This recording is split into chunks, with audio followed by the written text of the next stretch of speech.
नमस्कार दोस्तों। आज हम समझेंगे hydro electric power plant series की नेक्स्ट टॉपिक जो है सर्ज टैंक। सर्ज टैंक क्यों लगाया जाता है, इस क्लास में हम समझेंगे सर्ज टैंक क्यों लगाया जाता है, किस लिए यूज होता है, लोकेशन कहाँ होती है और इसकी जरूरत क्यों पड़ती है।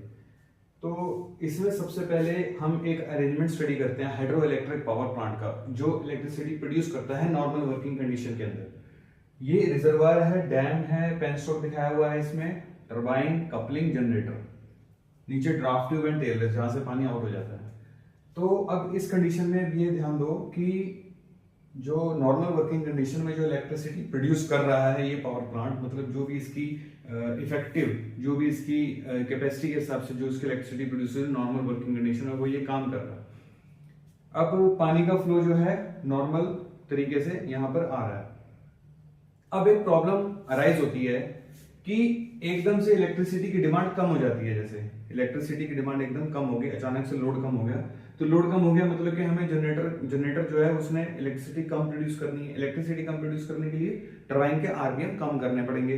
टरबाइन के आरपीएम कम करने के लिए हमें पानी का फ्लो कम चाहिए। यहां पर रोल प्ले होता है गवर्नर का। दिस इज गवर्नर की मैकेनिज्म मैं आगे आने वाली वीडियो में स्टडी कर पाऊंगा। फिलहाल गवर्नर यहां पर अपना रोल प्ले करेगा। ये गाइड वेन्स को क्लोज करना शुरू कर देगा।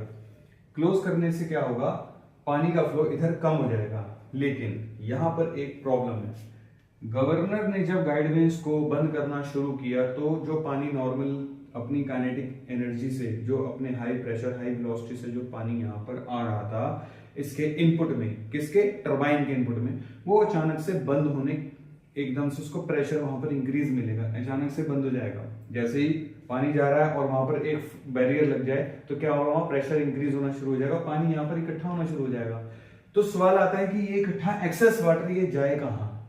ठीक है, अब जब यहां पर पानी इकट्ठा हो गया, उसने यहां पर नुकसान ये करना है, जो यहाँ के इंटरनल पार्ट्स हैं, जैसे पेनस्टॉक का इंटरनल पाइप का जो इंटरनल है उसको बस्ट कर सकता है, या कुछ यहाँ पर वाल्व्स की फिटिंग्स होती हैं, एक्सेसरीज एंड माउंटिंग्स होती हैं, उन्हें वो डिस्टर्ब कर सकता है, उन्हें डैमेज कर सकता है। इसलिए यहाँ पर इस एक्सेस वाटर को लेके कहां जाएं, तो हमने क्या करा, यहाँ पर पेनस्टॉक के साथ एक वर्टिकल ट्यूब जोड़ के उसमें साथ एक लगा दिया टैंक, वाटर टैंक, सिंपल एक वाटर टैंक है, that is open to atmosphere. जो एक्सेस वाटर आया वो प्रेशर इंक्रीज की वजह से यहाँ पर इस खाली एरिया में जाना चालू हो जाएगा। अब होगा क्या, जब यहां पर लोड कम हुआ, प्रेशर एक्सेस हुआ, प्रेशर इंक्रीज हुआ, तो यहां पर ये इसने सर्ज टैंक ने अपने अंदर पानी अब्सॉर्ब कर लेना है। अब अगर ये चीज ना हो तो उससे एक हानिकारक इफेक्ट इस पे आता है जिसको बोलते हैं वाटर हैमर इफेक्ट। इस प्रेशर सर्ज की वजह से वाटर हैमर यहां पर प्रोड्यूस होगा जो नुकसान करेगा इसके इंटरनल पार्ट्स को। इसलिए ये सर्ज टैंक यहां पर लगाया हुआ है।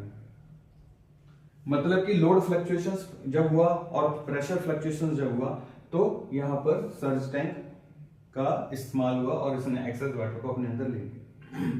नेक्स्ट अब इसमें आता है दूसरी condition, when the load increases. अब मान लीजिए अचानक से उसको जनरेटर को ज्यादा पावर प्रोड्यूस करनी है, लोड डिमांड हाई हो गई, बढ़ गई।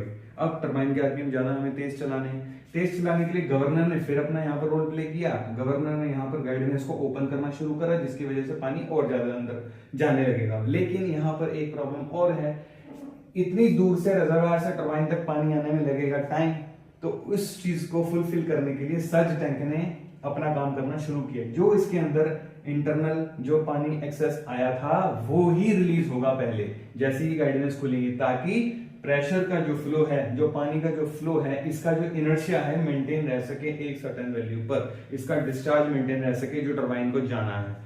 टरबाइन को जो जब ये एक्सेस वाटर जो इसमें जमा होता है, जब इसने रिलीज कर दिया पानी, यहां पर पानी चला गया और टरबाइन अपने आरपीएम पकड़ ली जो उसको हाई स्पेसिफिक स्पीड चाहिए। तो इस तरह से जब भी लोड का फ्लक्चुएशन आएगा, लोड इंक्रीज होगा, डिक्रीज होगा, प्रेशर सर्ज होगा, वाटर हैमर इफेक्ट को रोकने के लिए यहां पर सर्ज टैंक प्रोड्यूस किया, सर्ज टैंक को रखा जाएगा। तो सर्ज टैंक का फंक्शन ये हुआ इसमें कि एक तो ये प्रेशर कम और ज्यादा होने पर पानी को, प्रेशर कम होगा तो पानी जब लोड कम होगा तो पानी ऑब्जर्व करेगा, जब लोड ज्यादा होगा तो पानी को रिलीज करेगा। और जो लोड फ्लक्चुएशंस भी आएंगे पावर प्रोड्यूस करने में, वो ये ऑब्जर्व करेगा, लोड फ्लक्चुएशंस को ऑब्जर्व करेगा। इसलिए इसको प्रेशर रेगुलेटर भी बोल सकते हैं और एक सेफ्टी डिवाइस भी बोला जा सकता है, जो सेफ्टी इंश्योर करता है छोटे छोटे कंपोनेंट्स और पेनस्टॉक की। ताकि कहीं पर भी कुछ बर्स्ट ना हो, कुछ डैमेज ना हो। ये इसका फंक्शन है सर्ज टैंक का। इसकी जो लोकेशन है वो पेनस्टॉक और टरबाइन के कहीं पर आसपास में ही लगाई जाती है, ताकि इसको जल्दी से यहाँ से पानी ये रिलीज कर सके और जल्दी से पानी इसको मिल सके। ये है दोस्तों सर्ज टैंक का फंक्शन। ये इस स्कीमेटिक डायग्राम में मैंने आपको जो बताया। इस पार्ट में दोस्तों इतना ही। नेक्स्ट वीडियो में हम गवर्नर मैकेनिज्म और गाइडेंस के बारे में बात करेंगे। Thank you.